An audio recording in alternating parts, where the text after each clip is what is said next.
The Brutaladon, a beast unlike any other, nicknamed the monstrous tyrant. Now, before I get into its genome, I should probably tell you to subscribe, but you do not have to if you do not want to. So,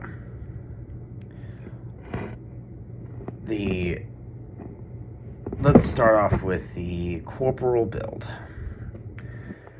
First, we have the T-Rex, mainly for the skull and, main skeletal structure. Then we have the pangolin and the porcupine. Now, I decided to have both of these melt together to make the big ol' spike things on his back. And pangolin being a better armadillo, it is bulletproof and very difficult to bite into. Next is the centipede, which I want two things: the pincers, which will be turned into fangs in a little bit, and its exoskeleton. Now, what's interesting about the exoskeleton is that it actually does pretty well with defending damage. Now, for the size, because this thing has 21 different creatures in it, and I know what you're saying. Well, Doom, what if it doesn't work? Well, I say to that,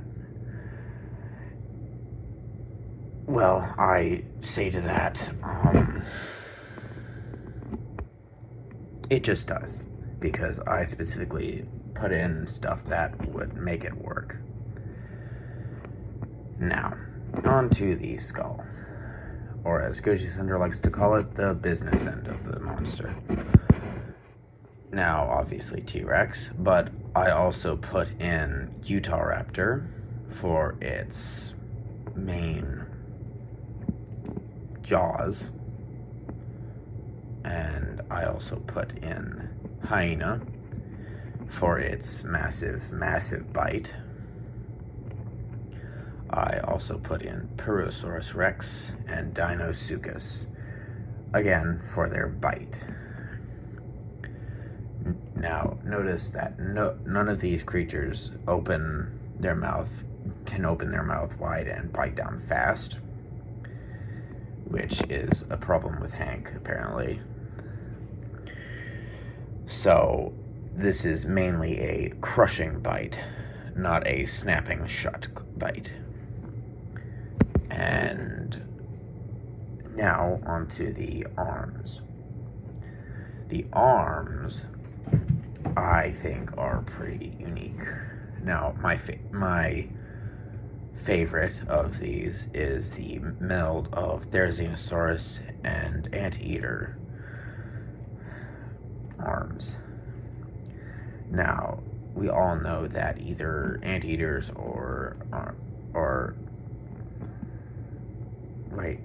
it's Anteaters.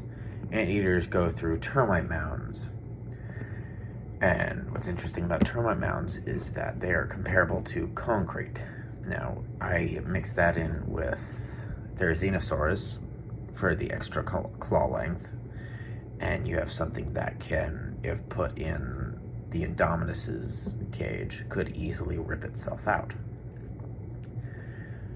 And then I backed up his arm usage with the following: grizzly bear for its massive swings, chimps specifically for the shoulders. I also put in iguanodon for its usage of its arms, but I also put it in for the added lungs, because I don't want this thing to go 2 feet and get tired like an old man. second, well, no, not second. Then I have Spinosaurus, which it used its arms to go for fish, which if it cannot find big enough food, it could easily go to the nearest water stuff and just yank out a fish. Another thing is the Komodo dragon, which regularly tangle with each other with its arms. I also have praying mantis for, again, added that. I also have one thing, which is octopus. Now, what's interesting about the octopus is it adds, I think, 5, no, well, it adds an extra set of arms, and it is really good with them. Now, on to the personality, and I like this one because, well, let's just say it's not here for a drink. For the main aggressiveness, I put in chimpanzees and honey badgers, mainly for its aggressiveness again.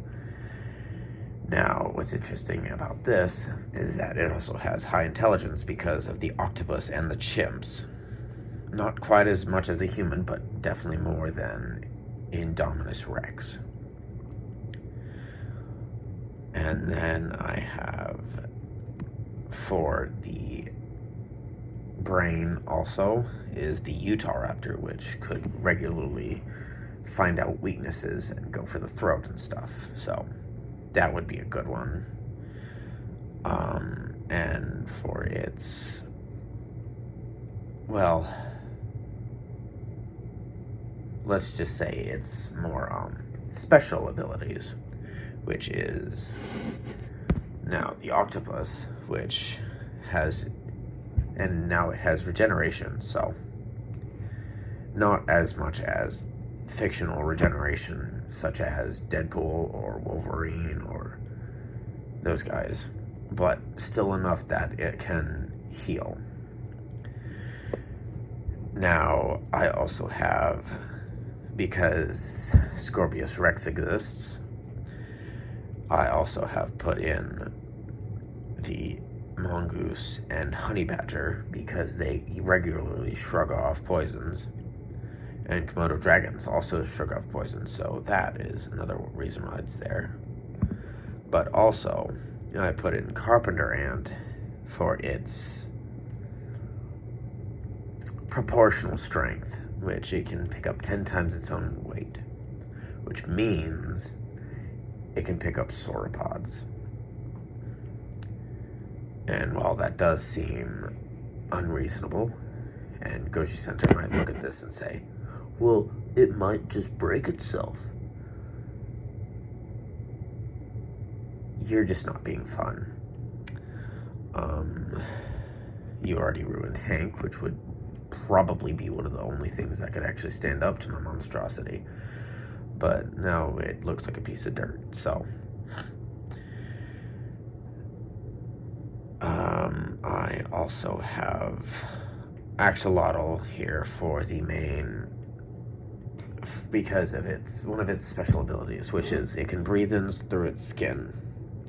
Now, it does have aids to help with that, such as the gills.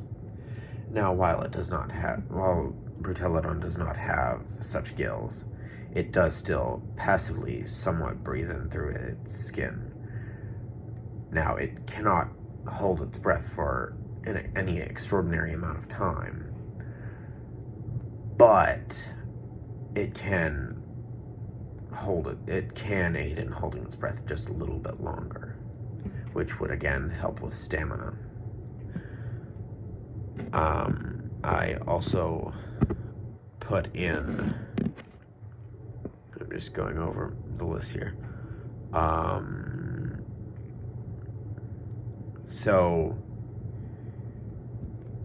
Spinosaurus, and actually another reason why I put those in is because I don't want it to be like a death angel and instantly drown, so yeah. But in terms of size, this thing dwarfs Spinosaurus, which is similar to the size of Indominus, which is similar to the size of Indo 2.0. This oversizes Indo 2.0 by quite a large margin. It might even be as big as Ultimasaurus.